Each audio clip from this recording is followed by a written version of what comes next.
बहुत समय पहले वृंदावन के पास एक छोटे से गांव में मोहन नाम का एक गरीब भक्त रहता था।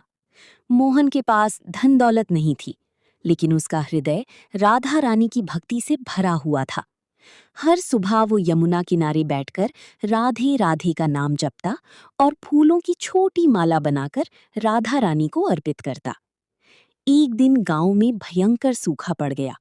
खेत सूख गए, लोगों के घरों में अन्न खत्म होने लगा। मोहन के पास भी खाने को कुछ नहीं बचा। फिर भी उसने अपनी भक्ति नहीं छोड़ी। वो रोज मंदिर जाकर कहता, हे राधा रानी, मुझे अपने चरणों में हमेशा बनाई रखना।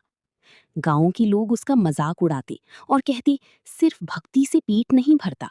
लेकिन मोहन मुस्कुराकर कहता, राधा रानी अपने भक्तों को कभी अकेला नहीं छोड़ती।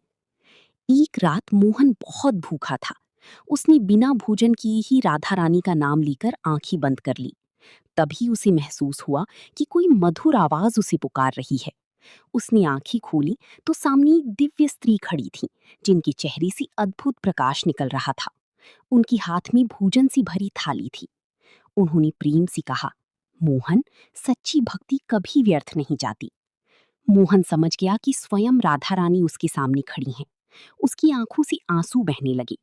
उसने उनके चरणों में सिर झुका दिया।